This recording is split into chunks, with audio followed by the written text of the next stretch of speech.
Welcome back to Heard Tell. Okay, let's go back overseas to Europe and the situation in Ukraine. Very excited to talk to one of our new friends. She's a new contributor with Young Voices, but she's done plenty of media before. She's a journalist and communications specialist.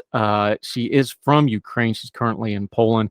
We're going to talk about all that. Tania Rak, how are you, ma'am? Thank you so very much for your time today. Hello, Andrew. Thanks for your time and inviting me here. It's a pleasure to talk to you. I'm doing great. Hope you're well too. Yeah, we're doing well. Appreciate your time. Let's just start with you, though, for folks that haven't got to read up on you or familiar with you. You've done more overseas media with BBC and things like this, TechCrunch. We'll talk about your previous things that you like to talk about. Obviously, Russia's invasion of Ukraine changed your life personally. Things like Mariupol is a place on a map and images on a screen, but that's home for you. Give people a little bit of your background, where you come from, and why we're talking to you in Poland instead of where you grew up, where you're from, and why that means something very different to you than just us, an international audience, hearing those words. All right. Sounds great. So as for the beginning, I was born in Mariupol and I was living there most of my life. I moved to Kiev due to work reason last year, but unfortunately my family stayed there when war broke out in Ukraine. And that means that they got stuck in the blockade of Mariupol for 3.5 months. And since it was really severe bombarding, there was no any ability to get in touch with them or to check what was going on in the city. So for me, it became very personal. I was trying to get in touch with them, to find them and to get them out of the blockade during all this time. And to make it clear how bad it was, you could not find any information about the people because they cut out the mobile connection. And all that was possible is to look through information in local chats on Telegram to see the devastations that were taking place in a certain neighborhood. That's how you approximately could understand what was going on there. Later, luckily, I managed to find them and to get them out. That's why we made it out of Ukraine and currently settled down in Poland. Also, during that time, I was trying to help people who were getting out of the blockade. Thus, together with my colleagues, also journalists and media specialists, we started the online project that was recording and collecting information and personal stories of people who made it out of the blockade.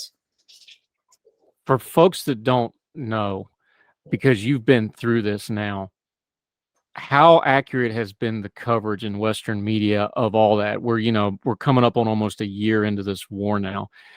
Is the imaging and the reporting on it accurately depicting? Because obviously you can't fully show the horrific nature of this war. How has the coverage been to the Western audience, do you think? Are they getting a good picture? Are they getting an accurate picture of what's going on? I think that it generally depends on the country that we are talking about, because media market is different for each country. And that also depends whether this is an independent media or this is a state-controlled media. When we talk about Western media, I can give examples how certain things are covered in German media, for example. I think that wording is quite important so that journalists don't use the word in conflict, because conflict is not war, and war is exactly what is going on now. At the same time, I think that in countries that previously were under the communist impact, the situation is more clear because people have also this historical memory and they remember how things were for them. And that's why you can also see that in the narratives where journalists, media, and government stand for Ukraine and support it fully and wholeheartedly. But also when we are talking about the American media, I think that quite often journalists have the lack of local context. It doesn't mean that they spread misinformation or related, but it also means that they have to dig deeper on the context, on the historical reasons of this war, and also on the ongoing situation. Yeah, Tania Rak joining us. You just touched on it, but it seems like a small thing for us, the difference between saying war and saying conflict. Even, saying Ukraine or the Ukraine, the old Soviet designation of it. Little words like that, to a foreign audience, that doesn't seem like that big a deal. But when you're dealing with a war that the propaganda war is just as important as the shooting war part of it, those kind of words and terminologies really, really matter, don't they? Yeah, I totally agree with that. And I think that during these days, all wars are hybrid wars. That's why it is also necessary to understand that everything that goes on the internet stays on the internet, and the tools of propaganda are quite powerful. That means that war should be read also online. Speaking about the recent cases of Russian propaganda that I saw on social media, that were online campaigns against Ukraine. So I would specify on Poland. In Poland, there was a recent campaign that was called To nie nasza wojna, which means that's not our war. And it started as a banner campaign organized by the anti-war Polish movement, but basically it was a disguise for the anti-Ukrainian and pro-Russian campaign. It also became quite viral on Twitter and hit the top of Polish Twitter, where people were standing for deporting Ukrainians back to Ukraine, or also Russian narratives were spreading misinformation from so-called Department of Foreigners, where they said that Ukrainian man would be called to army, and also there was a call to action on giving the information about Ukrainians settling down in Poland and recording that through QR codes. So these are small things, but it just reminds that we have to fact check all the information, all the resources, all the numbers, and only after that to share it and write it to our informational space. Tania Rak joining us. You just mentioned it, so let's get into it for folks that maybe aren't fully aware.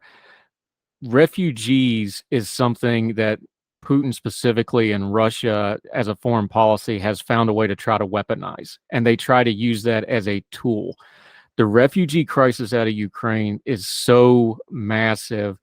You just mentioned it, though. Countries like Poland are really sharing the burden on this.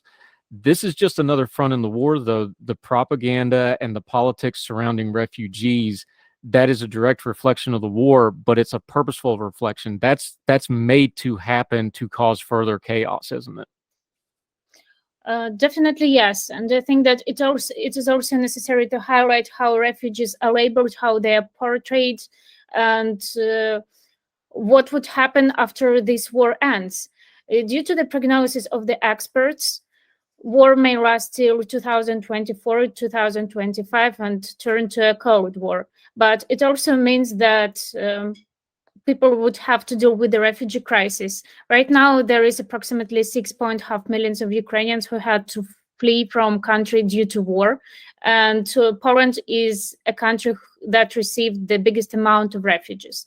So that also means that people should go through a certain adaptation process, because other than that, later there can be a great tool for Russian narratives and Russian propaganda to blame and victimize refugees for economic problems, for social problems, for taking away workplaces, or Poles paying taxes for that, which can also be of an issue.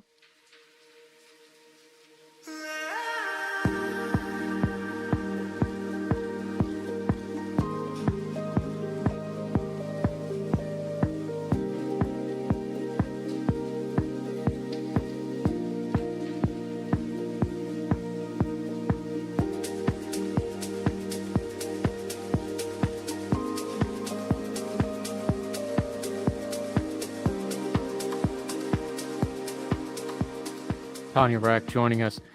You're there with Poland. You're familiar with it. You've mentioned it.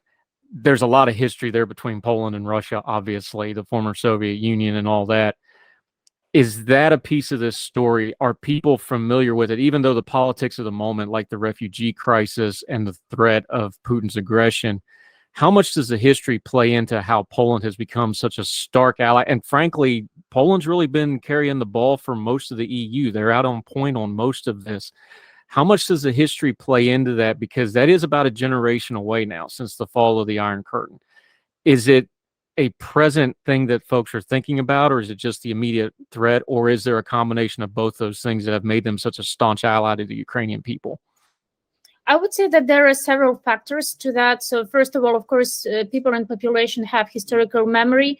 And if you walk across Warsaw, you can see the monuments that remind us about communist times, right? But at the same time, I think that it is also determined by the geopolitical situation, because Poland is basically neighboring to Belarus, and they're afraid that in case if Ukraine loses this war can knock their own doors. So definitely there is no interest to the country to be directly involved into war. And as a country, they have their own programs to solve, economical, social, and etc. But at the same time, it also becomes a contributing factor where they support Ukraine and help both with humanitarian aid, with military aid, and of course with placing and accepting refugees. Yeah, Tania Rak joining us. What's the other side of that? The Ukrainian people, I'm sure, are keeping track of who their friends are here. Like they've learned pretty quickly and in a very real way who their friends are here. Poland, obviously the United States, the UK, these other countries. From the Ukrainian point of view, how is it keeping track of and marking, okay, these are our real allies. They've really been here for us when they needed to be? I think that it generally depends on the bubble as well, because of course there are countries who are more anti-Ukrainian, and that is visible. But at the same time, we can also talk about a certain individual level, and we can also talk about private donors and private help, which is quite often more efficient than government aid too. But at the same time, I think that people who get to countries that are Ukrainian allies, they feel the help, they feel the support from civilians, and of course they feel it in terms of how they're praised, how they're treated, and the social narratives that are used in those particular countries. I can speak about Poland, and I know that lots of people moved here, particularly in Warsaw. You can quite often you can hear Ukrainian speech on the streets, and that just shows that the amount of people is higher than expected. And I think that it also shifts the cultural narrative, the social agenda in Poland, and we can also just wait of what happened long term in that and how the narrative would be shifted. Yeah. Tania Rak joining us. Let's talk about another country, though, that hasn't been quite as staunch as Poland. A lot of talk about Germany, kind of back and forth. Again, complicated history with Russia, very complicated history with Poland. New chancellor in Olaf Scholz, kind of been halfway in, halfway out. Besides just the politics of it, when you see the war in Ukraine being used as part of the larger geopolitical situation, obviously that's going to be frustrating to see it. But how does it play just seeing that, hey, you know, you have your country being invaded, but it's kind of politics as usual for a lot of folks, even folks that are supposedly allies? That's got to be tough to watch just on a personal level. And then the politics get really complicated on it.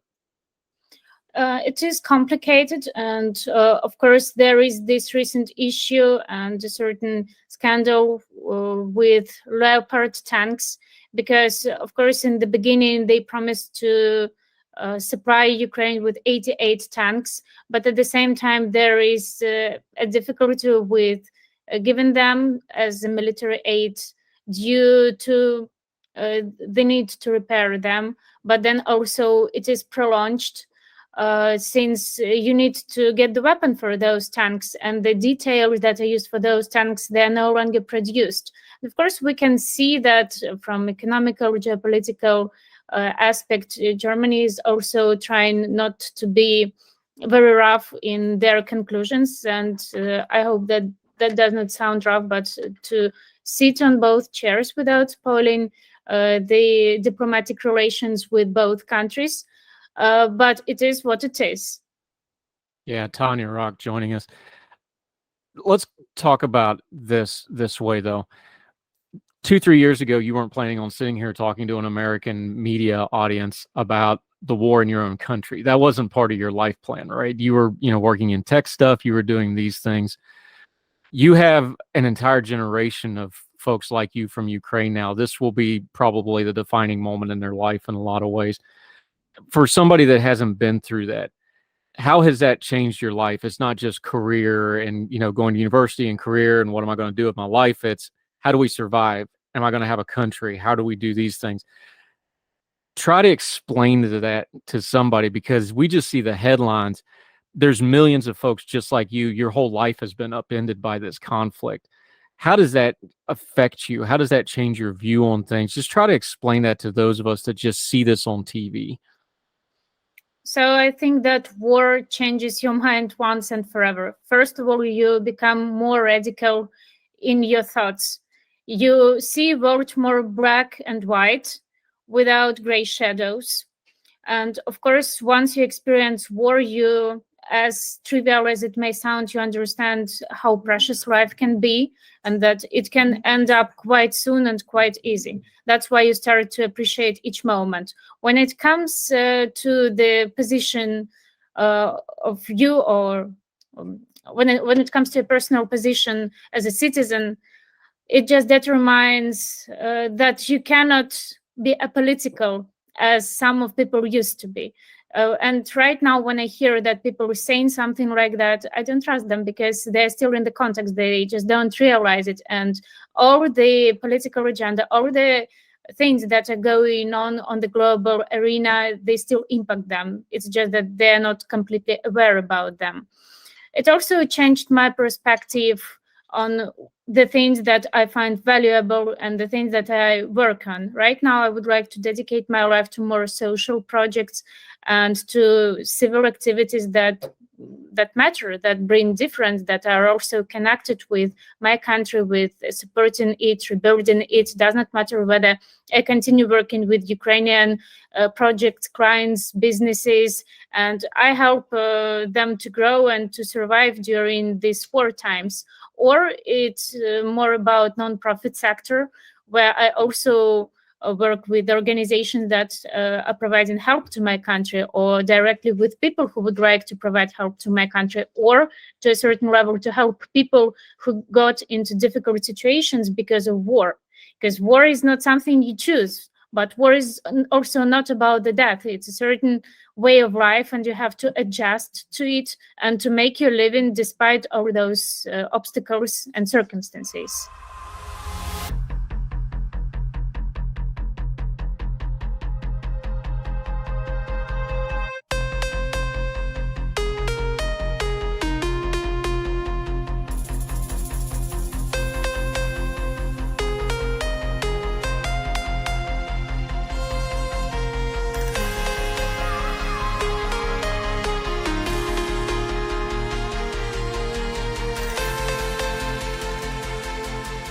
Yeah, Tania Rak joining us.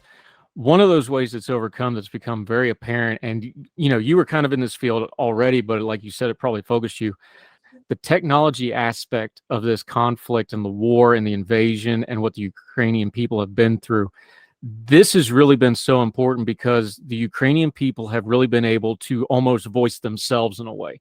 They've been able to present their side. They've been able to be active participants in the propaganda war through the technology. How important has things, you mentioned Telegram before, social media, Western allies that promote and send out stuff once it gets out. How important has the technology been for the Ukrainian people in winning the propaganda war and keeping their allies informed and getting their own voice out there to the wider world? I think that it's a great contribution to leading the information war, because world is developing digitally, and thus, for example, recently there was a project that was data-based and data-oriented, and with the help of the artificial intelligence, it allows to get the main narratives that are praised in Russian media, to determine them, and to combat fake information. Then also it is about working with Russian audience online and to explain them how things are. Of course, it can be bubbled as in each authoritarian state, and sometimes it is really difficult to understand what civilians think and what's in their mind and how to find out the truth. But it does not mean that you don't have to dodge on this audience. You have to explain, and when you explain, you can achieve certain results. Other than that, of course, there are data-driven oriented solutions that allow to spread the messages that are crucial, that are efficient in communicating our Western allies, and etc. And a small note on that too. Recently, there was a digital campaign that was called Leopards. And it was quite simple, but it was efficient. There was a social media campaign where people had to take a picture in clothes or accessorizes with leopard prints with the hashtag "Give Us Leopards." It got quite viral, and it hit top news in Western media too, which is also a small but a contributing factor. Tania Rak, it's got to be hard, but it's something, I've tried to do, whether it's Russia or China or any of these really brutal dictatorships. It's different because, your country was invaded. How do you separate the Russian people and Putin and the folks that run the country? Obviously, there's overlap. There's Russians that support him, but there are some that probably don't want this, that still want more freedom, that don't want to be involved in this. How do you parse it out as somebody that's directly involved in this? This is a big issue that Ukrainian society is being polarized at. I'm trying to judge people not based on their nationality, but on the principles of individualism. However, I think that there is a huge problem that quite often Russian civilians think that they're apolitical, and that, of course, we did not start this war, we didn't choose that war, but it does not look like they're doing something to stop or oppose that. Again, I cannot tell you clearly how the situation for them is right now, because Russia is low-key isolated now, and it's hard to understand what's going on in the society without getting a particular data-driven report. But I'm also trying to judge people by their actions. And so far in my bubble, there are people of Russian origin, Russian citizens who are clear on their positions and who do bold actions in supporting Ukraine. When we speak about people who flee from war, it is also quite debatable, because from one hand, those people might be might oppose but silently war, but from the other hand, there can be just those people who would like to avoid the conscription, and thus they flee. So we cannot define who really stands what for, and this is one of the big problems when communicating things to Russian society too. Yeah, Tania Rak joining us. For an outside observer like me, it's easy to say these things, but this is a clear-cut war of aggression. It's an illegal war. It's a brutal war. It's a war against a specific people group, Ukraine in this case. To me, this very much cuts to the basics of big words we use, like freedom. How do you apply it, though? Because, you were already talking about things like freedom in your own work, and you used it in other things. To go back to where we started, war focuses things, war changes things. I have to think that applying things like freedom now, like freedom to write, freedom of speech, freedom of press, you just mentioned it, the situation in Russia. We talk about a war of aggression. This really is the core of freedom. Like, do these people have a right to exist or not? And that's the core of this. How do you get that message out to folks who just see it as, oh, it's another war of people somewhere else that I don't understand their language and I don't understand these places on their map? Is it personalizing it? Is it telling the stories of the Ukraine people? Is it telling about the brutality? How do we tell this story better that, no, this stuff really matters in a big picture way if you care about freedom? I think that all stories become more personalized these days, because from the Western perspective, if you are sitting somewhere in the office on the opposite part of the world, of course, you can care on a certain level, because if you are not sociopathic, you wouldn't like people to die, you wouldn't like war to break out in any part of the world. But do you really care? No, because it does not impact your life directly. But if we want to communicate efficiently, we should not speak only with numbers, because, a death of a particular person is a tragedy, and deaths of many people is just statistics. So in my mind, we need to personalize these stories. So to tell people what happened to this woman in Irpin or to that man in Bucha, because that's how people sympathize with those stories. When we talk about freedom, we need to understand that this is, without using big words, the fight for freedom, the right of Ukraine to exist as an independent state, and also without using big words again, this is also being a shield to other countries, to neighboring countries. And that's why it is necessary to speak it out loud and to emphasize that Ukraine needs world support these days too. Yeah, Tania Rak, tell folks where they can follow you and keep up with you. I really appreciate your time on Hertel. We're going to have you back hopefully soon. We're glad you and your family are safe for now, but obviously you have lots of family and friends that are still there. How can people follow you, keep up with you, and tell folks what you have going on until we get you back on the program again? The best way to contact me is to follow me on Twitter. My handle is Tania Rak, the same as my name. And I would be glad to stay in touch and to discuss things in person, privately, and always open to the discussion. Thank you for having me, Andrew. It was a pleasure to talking to you. Thank you so much. Obviously, thank you for the time. No, it's not the easiest topic to talk about, but it's important, and we appreciate you greatly and look forward to having you back soon. Tania Rak, thank you so much, ma'am. Thank you.